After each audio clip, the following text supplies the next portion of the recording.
nós vamos entrar nos convites de Jesus numa situação assim de muita ternura, de muito carinho, porque nós vamos estudar ou vamos refletir sobre a prece de Cáritas.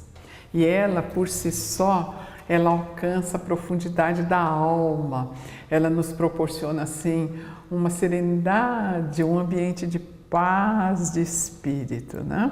Então, veja bem, embora ela fosse conhecida como prece de Cáritas, no original, publicado na página 177 do livro Irradiações da Vida Espiritual, de Camille Flammarion, ela se assina Carità, ela não se assina Cáritas, né?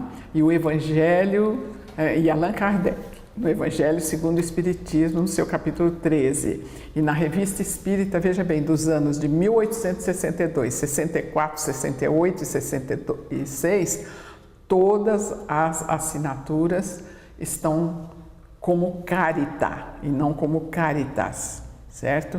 Então, ela era uma mulher que se apresentava sempre de uma forma muito suave, muito tranquila, muito terna.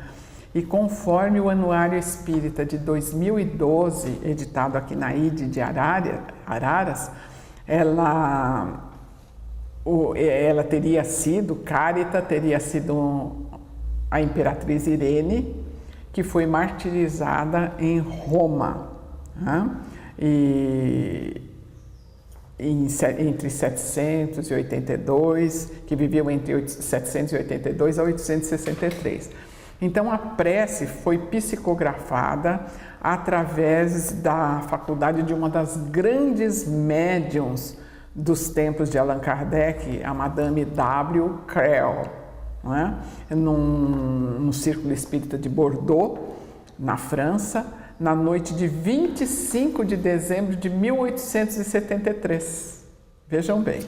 Então, isso foi, de certa forma, um histórico muito breve para que nós conheçamos, para que nós tivéssemos maior conhecimento sobre essa companheira que dita essa prece belíssima, onde no primeiro parágrafo ela diz: Deus nosso Pai, que sois todo poder e bondade, dai força àquele que passa pela provação. Então veja bem, Cárita invoca a bondade de Deus para todos aqueles que sofrem. Não indaga o motivo, mas pede exatamente para que sejam as pessoas que forem, sejam as situações que estiverem acontecendo, que tenham força espiritual para superar o sofrimento e a dor. Deus, dai luz àquele que procura a verdade. Então ela sugere exatamente o movimento, a ação de uma vontade no sentido de encontrar um sentido profundo no mundo no qual nós estamos inseridos, para que nós nos situemos acima do corriqueiro da vida, para que nós entendamos os motivos pelos quais nós estamos inseridos. Ponde no coração do homem a compreensão e a caridade. Às vezes, uma situação que nós não conseguimos entender, e ela pede exatamente o despertamento para que, em nos colocando no lugar do outro, aceitemos ou pelo menos entendamos os posicionamentos desse outro. Deus, dai ao viajor a estrela guia, uma vez que nossas fraquezas muitas vezes podem nos levar às ilusões do caminho, uma vez que viajores de tantas viagens, nós nos detemos longe daquilo que precisamos ou que deveríamos fazer, né? Então ela pede exatamente essa atenção, por assim dizer, em relação ao caminho que estamos trilhando e às opções que estamos fazendo nesse caminho. Aí ela continua e diz assim: Senhor, que a vossa bondade se estenda sobre tudo o que criaste, isto é, toda a criação. desde o grão de areia até a pessoa mais importante do mundo, que toda a criação seja envolta nas bênçãos divinas. Piedade, Senhor, para aqueles que não vos conhecem e esperança para aqueles que sofrem.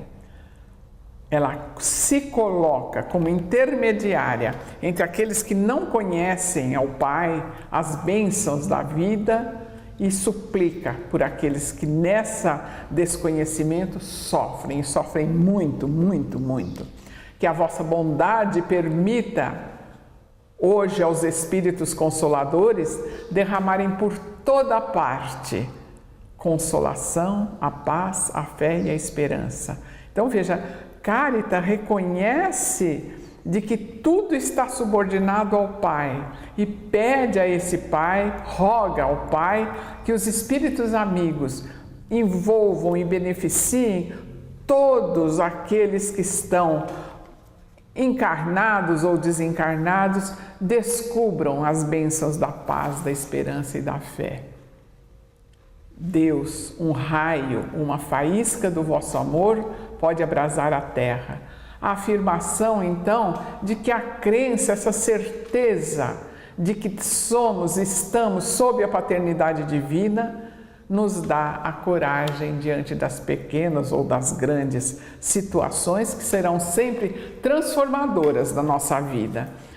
Depois, deixai-nos beber nas fontes dessa bondade fecunda e infinita, e todas as lágrimas se secarão, todas as dores se acalmarão, um só coração e um só pensamento subirá até vós como um gesto de reconhecimento e de amor. Então, súplicas todas em função de cada um de nós, onde ela recorda a necessidade que nós temos de ter essa confiança na paternidade divina. Se nos enviou o seu Filho amado, como não vai cuidar de cada um de nós? E ela continua então dizendo, como Moisés sobre a montanha, nós vos... ela ainda diz assim, ó, dai-nos a fé e a razão, dai-nos a caridade pura, dai-nos a simplicidade que fará de nossas almas o espelho onde se refletirá a vossa imagem. Ela chama atenção para que cada qual se renove, desperte, use a reflexão, a razão, o pensamento, analise a própria vida e se torne, então, um reflexo da grandeza divina. E quando ela diz, como Moisés sobre a montanha, nós estendemos os braços em vossa direção, ao poder, à bondade, à beleza, ela recorda exatamente o momento do recebimento das tábuas da lei e se coloca também de braços abertos para exaltar o poder, a beleza e a perfeição de Deus da criação. E nós queremos e pedimos em qualquer sorte de merecer a vossa misericórdia, quer dizer, uma lição de humildade. Deus, dai-nos a força para ajudar o progresso, a fim de subir até vós. Especifica que a condição para que nós nos aproximemos de Deus é exatamente e será sempre através do nosso próximo. E é através dele que faremos os progressos espirituais de que tantos necessitamos. Senhor, dai ao aflito a consolação, ao doente o repouso. Que apesar das nossas aflições, sejam elas quais forem, nós sempre estaremos sob a bênção e a proteção de espíritos amigos, de um plano espiritual que vela para que nós nos encorajemos, para que nós não nos detenhamos diante da própria vida. Então, dentro dessas situações todas, nós vamos ver, Pai, dai ao culpado o arrependimento, ao espírito a verdade, à criança o guia, ao órfão o pai, e no término dela, lembrando exatamente o quanto cada um de nós está sob a misericórdia de Deus, e nesse final, então, da prece, ela destaca a importância de nós nos lembrarmos que ainda como crianças, né, daí a criança ao guia, nós estamos nessa fase ainda infantil, mas que precisamos despertar para esse crescimento dentro da magnanimidade da criação de um Deus Pai de amor. E nessa etapa, então, em que ela, Caritas, convoca cada um de nós a um exercício de autoavaliação. A prece de Caritas é uma convocação de autoajuda, onde através das reflexões nós vamos entender os convites de Jesus dentro desse crescimento imortal como espíritos imortais que somos. Que Jesus nos abençoe. A Caritas, o nosso agradecimento.